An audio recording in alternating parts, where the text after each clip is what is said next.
Good morning, good evening, good afternoon, depending on where you are. I am thrilled to be here. I am happy beyond words and excited beyond words because I am together with my colleagues from all around the world. So my special thanks go to Macmillan Education for giving me this opportunity to get together with with my colleagues, I should say, from around the globe.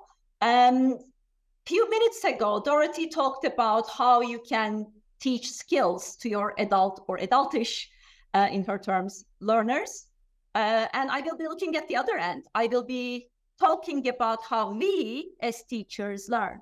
So in this session, we will be talking about adult learning as teachers, professional development, continuous learning, never-ending learning, a lot of learning. And I consider myself a very lucky speaker today because I am speaking to 510 professionals who are clearly committed to their professional development. Otherwise, you wouldn't be here. So that's fantastic, I think.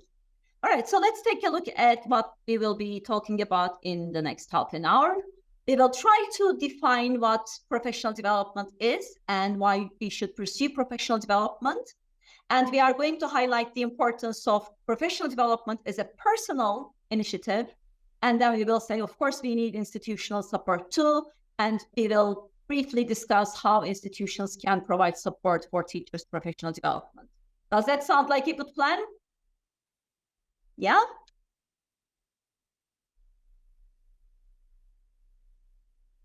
Okay, thank you. Thank you. So now I'm going to do something. I'm going to show you a visual first, a picture, okay? Then I'm going to show you a video if technology works. And then I will be asking you the same question. The question is, what has it got to do with professional development? All right, so first image I am going to show you is this. So can you look at this image here and tell me what it has got to do with professional development? Can you write in the chat panel, please, for me? Reflection. Okay. We might see ourselves as lions, but we are not. Confidence, be brave. Okay. Wrong self-evaluation, reflection. Oh my God, wonderful, wonderful. Okay. Wow, pouring. Thank you so much, everyone. Thank you. That's it. You got it. You got it. That's all about perfect answers. That's all about reflection, right? It is how we look at ourselves as teachers and how we can identify our weaknesses and strengths. Are we the lions? Are we the cats? Or are we the cats looking in the mirror at our images and seeing ourselves as lions or vice versa, right? So it is true critical reflection of our teacher performance. Now I'm going to stop sharing this PowerPoint presentation and I will share a video.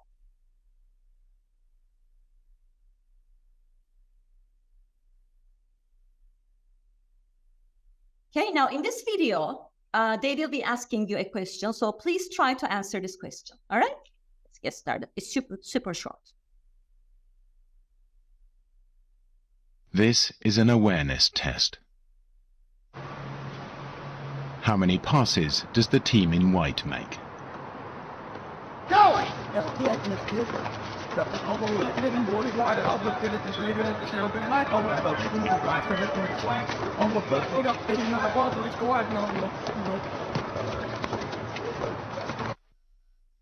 The answer is 13. But did you see the moonwalking bear?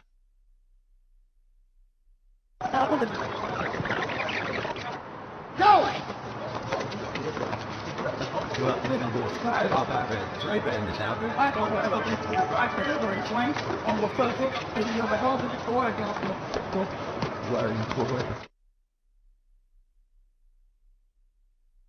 Okay, so did you give the correct answer?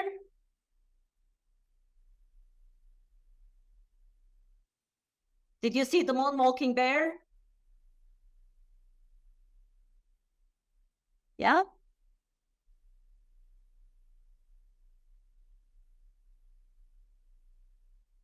me see. Okay. You could, all right. Not all the correct answers, 30, but no bear, right? So most of us missed the bear. I missed it when I first watched the video too. Right. So what does this show us? What has it got to do with professional development? Why are we looking at this video?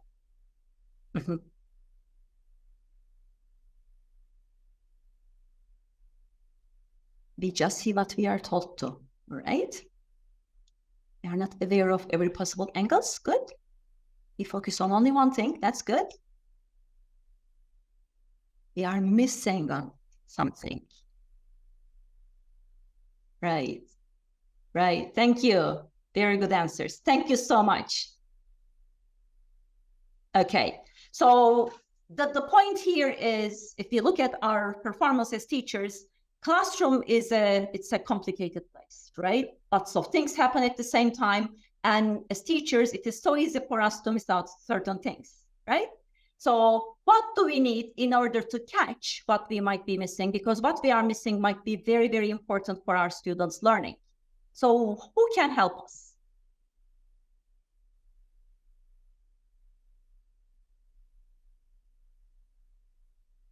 We need feedback, right? From students. Good. What else? Can you type in the chat panel, please? Other teachers? Absolutely. Colleagues? Yeah. Yeah. Supervisors, professionals. Our boss, experienced people. Okay. And self. Good. Good. All the correct answers. All the correct answers. You are amazing. Okay. So you can give yourself feedback by recording your classes and going back and watching them. And if you haven't done it yet, I highly recommend you do it and you try it at least once, and you will see what a great eye-opener it is watching yourself teach. It's amazing. So you can see what you might have missed. You can ask your students, you can ask your colleagues, you can invite them to come and observe your classes, or you can ask the teacher educators around you to come with, to invite them. You can invite them to your classes and ask them to give you feedback about your teaching. All right. Now, so far we talked about how we can identify our weaknesses and strengths. Now, very briefly, I would like to show you the characteristics of effective schools. As you will agree, they are all important points, but can you tell me one of these items on the list which is the most relevant to our discussion topic today? Which one can it be? Okay.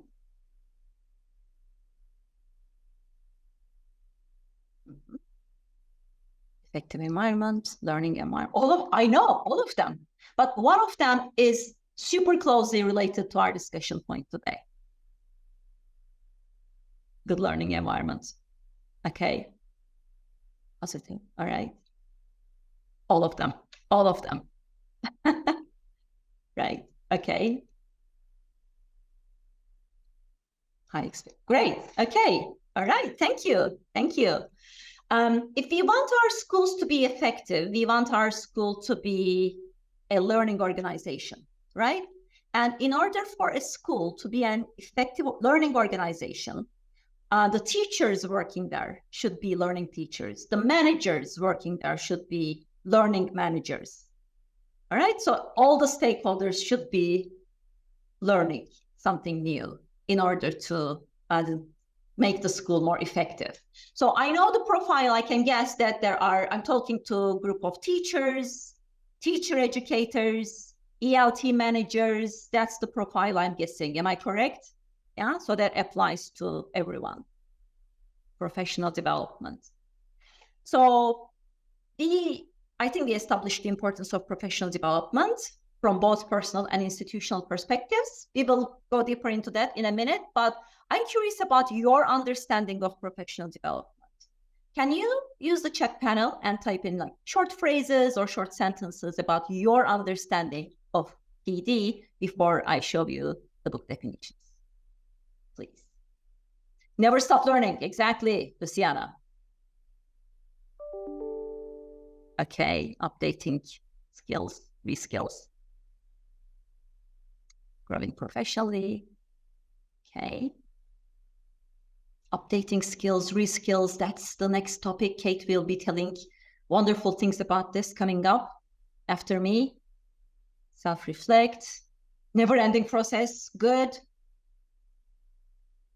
Okay. Continuous learning, always learning. Oh my God, I love your answers. I love your answers. Your answers are much better than the ones I am about to show you. Thank you so much. All right, thanks. Now here are a couple of definitions, but oh, sorry, before I show you the definitions, I have to share this slide with you because this is something I wholeheartedly believe is very true. And please read it and tell me if you agree.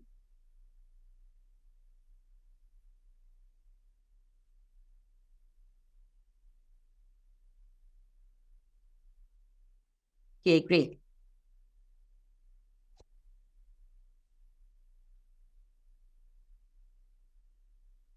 100%. I know. Yeah. You might have the best curriculum in the world. You might have the best testing assessment systems in the world. You might have the best books in the world. But if you are not investing in teacher quality, professional development, and continuous learning of the teachers, then others may not be very meaningful. All right. So epicenter is always the teacher, always. So going back to definition of professional development. Here is one from Richards, the longer term development of the individual teacher over time, longer term. So this definition here suggests that it is continuous, it's ongoing, right? How about this one? Please read this and tell me, why do you think I have underlined some of the words in this definition?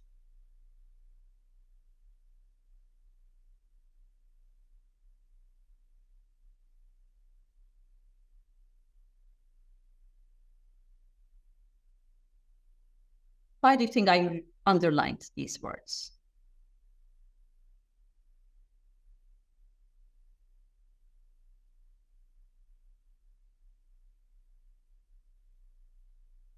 It's sure, exactly. Mm-hmm.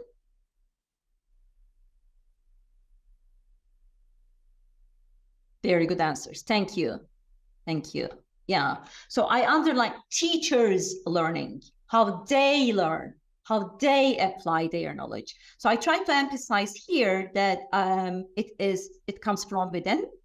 It boils down to individual teacher to desire to professionally develop. All right.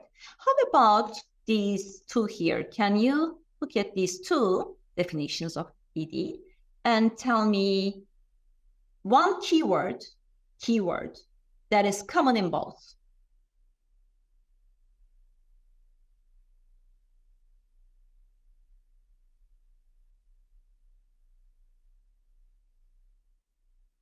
Process is common, but there's one more word that is more important, that is common in both.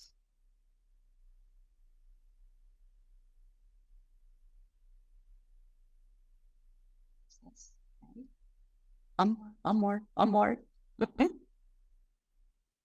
Right, now you got it. Students. Improve the learning of students to meet students' needs. Why am I doing this? Why am I highlighting this? It is because sometimes we lose sight of the students' needs and students' learning. And we are so much involved in discussing the reasons of professional development and types of professional development and methods of professional development. We lose sight of students. We should never forget that whatever we are doing, it's for our students' learning. Why are we here right now at this time of the day? 500 some odd people. Why are you here today? Because you want to develop professionally so that you can be more effective teachers for your learners, right? So the end receivers are always our lovely, dear students. Okay. Now we are going to look at some facts, and I'm sure you will agree with them. I think we will all agree that teaching is a learning profession. And our aim should be improve the high quality professional development, right? Do you also agree that students achieve more when taught by effective teachers?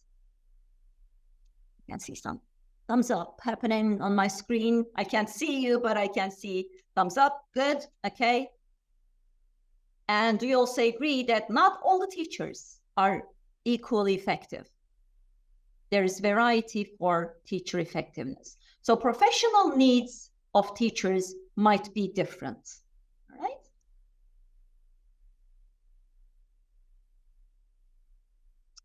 All right, how about this quotation here by Penny Earl? I know you are not one of these teachers, but do you know anyone around you or you met once with 1 year experience repeated 20 times? Do you know, have you ever met?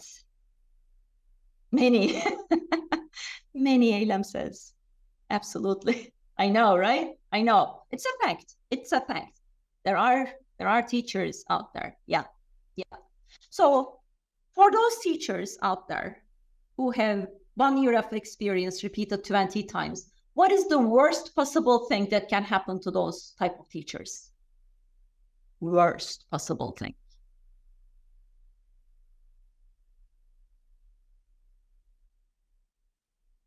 Yes. Okay, well, okay, I see it. Lots of burnouts, lots of burnouts. That's what I was. Okay. All the answers are correct. Absolutely. Old and tired. Burnout is the word. Yeah. I think that is the worst possible thing that can happen to us as teachers. So in order to, this is not something desired, right? We don't want that. So in order to avoid teacher burnout, we need to be engaged in professional development activities to keep our batteries charged, right? So can you think of some PD activities? What are you doing for your own professional development other than attending webinars like this? Can you type in the chat panel?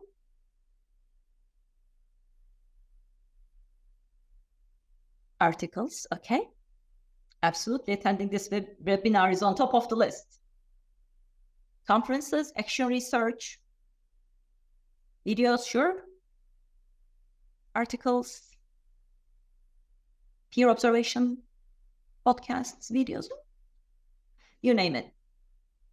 Blogs, webinars, okay. Podcasts. You guys are amazing. You are absolutely amazing. Right. So it's a long list, right? So I will just very briefly show you some. Your list was better again than my list. If you look at the slide here, you will see some, if you wish, you may be engaged in individual PD activities like self-observation, reflection, keeping journals, action research, teacher portfolios, blogs. You can become members of associations like IATEPL or TESOL International. You can attend conferences, seminars, webinars of this kind. Or if you want, you can work with your colleagues and you can be engaged in collaborative PD activities like peer observations, like you said, keeping collaborative journals. You can do joint research, case studies, team teaching. It's amazing. Peer coaching, video coaching, right? There are so many different ways of professional development.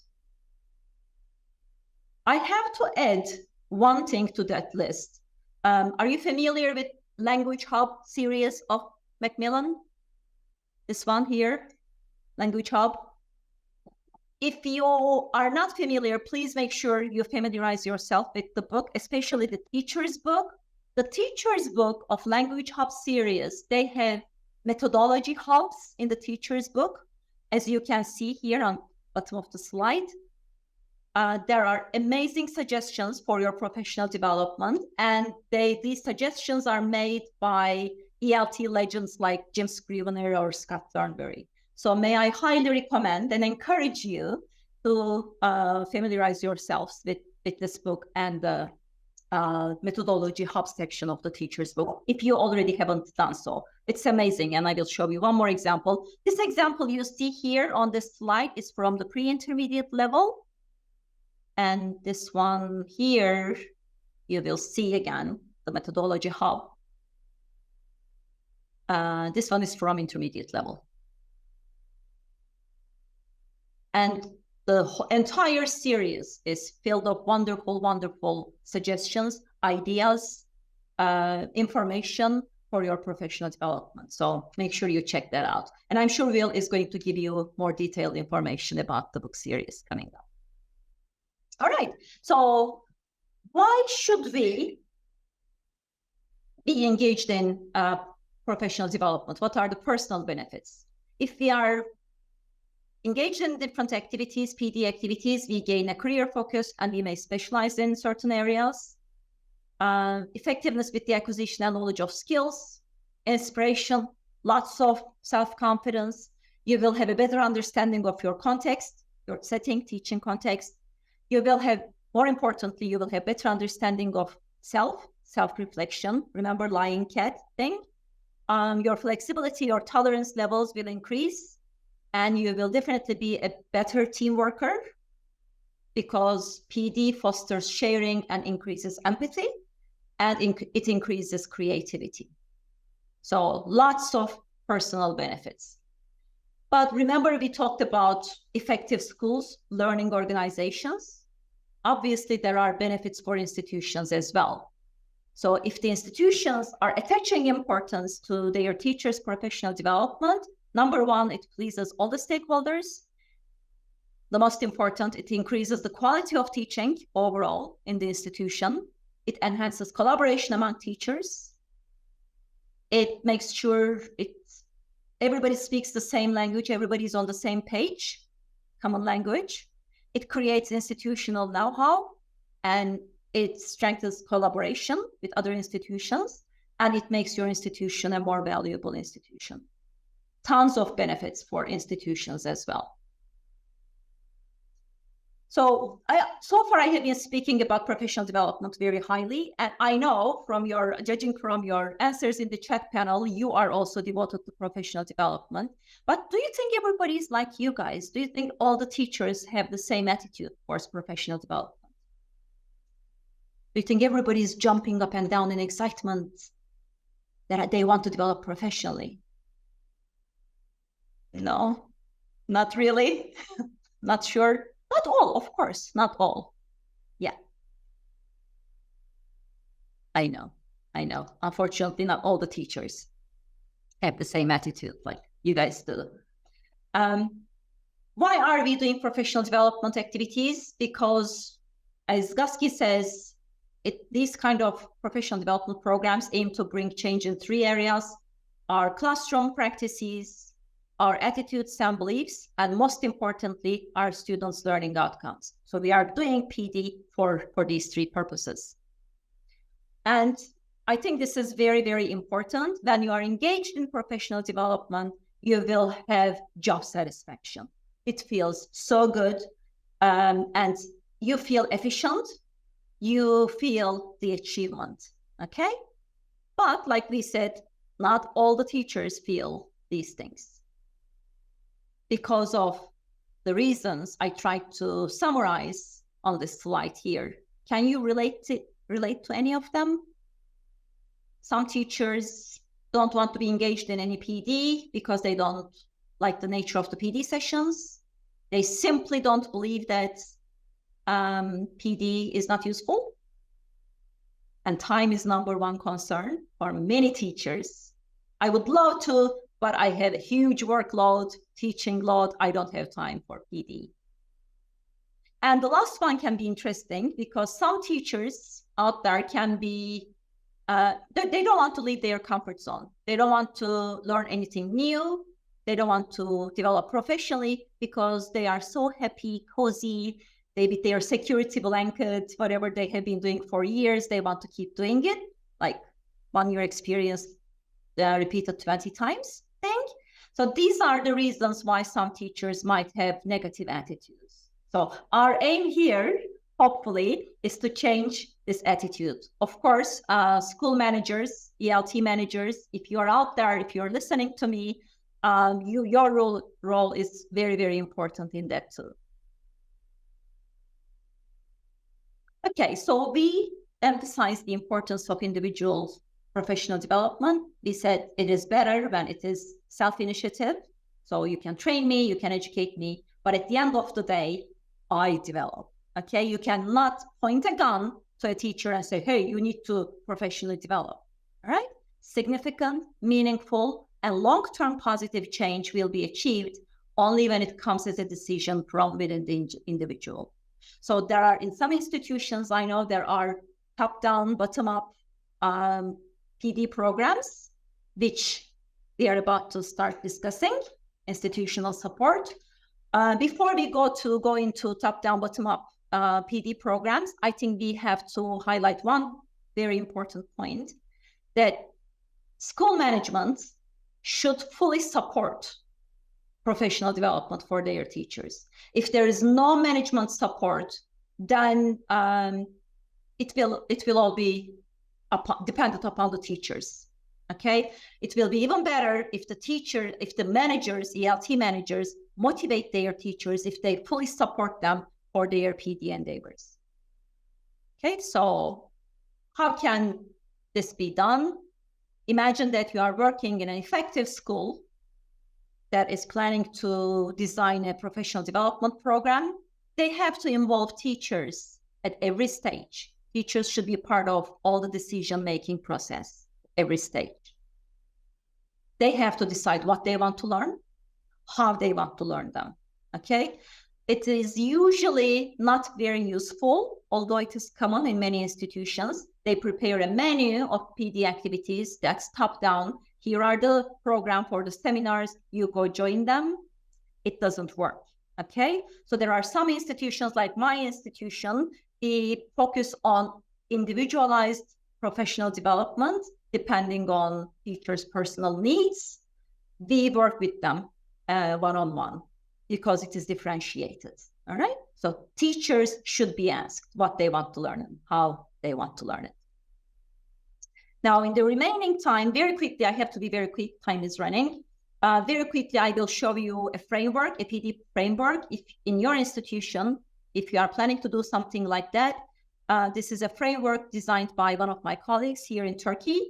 I will not go into detail, but your starting point should be to create a mission statement first for your PD program, and then identify the needs of the teachers in your school, surveys, focus groups, identify and analyze, come up with a list of the needs, and then you can start planning on what path you're going to follow and how you are going to introduce it to the school. And you have to highlight that it is based on their needs and it is actually coming from them, bottom up, not top down. And then it will be customized, right? It depending on the needs of your teachers, you create from the menu, long menu we just looked at, you pick and choose the PD activities that you think will be most useful for your teachers. Then you create the program, then you communicate it to the teachers. And I'm sure there will be some volunteer teachers, senior teachers who would like to work as teacher educators or trainers in your school. So you can train them for conflict resolution. That's important for teachers who can be resistant to professional development. And then this is the most important part, constantly collect feedback about the PD program, receive feedback, formal feedback, informal feedback, and action plan. Prepare an action plan. If necessary, improve your PD program. If needs, if the changes are needed, then go ahead and change them. Okay, but constantly evaluate and ask for feedback if it is useful, if something needs to be changed. Right? So this is my final slide. None of these things would happen if you are not passionate teacher. If you are passionate about your profession, if you love your students, like they say, there is a will, there is a way, you will definitely find a way. Even if your institution is not supporting you, you will definitely find a way to develop professionally to become more effective teachers for your students. So I would like to thank you very much for listening to me. I have my email address on the slide. So if you would like to contact me about any aspect of professional development, I would be more than happy to respond. So thank you. Bill, have I exceeded my time? I think I have. You absolutely haven't. That was perfect timing, Bahar. Oh, really? Wonderful timing. Okay, good. Thank you. No, really. The timing was perfect. Not quite as perfect as the talk itself, but pretty good. Thank you. Thank you so much, Bahar. What a talk. I just love how accessible that talk is. It can be meaningful. I bet it wasn't easy for you to write a talk that can be so accessible. Thank you so much. So thanks for putting everyone's perspective in your mind when you're putting it together. Thanks. I hope everybody finds this useful. I'm sure, of course they will. I think you've got hundreds of emojis, loads of claps. Oh, Everyone, yeah. let's see some hearts. I think I want some hearts. I'm going to put another heart. There you go. So much. Thank you.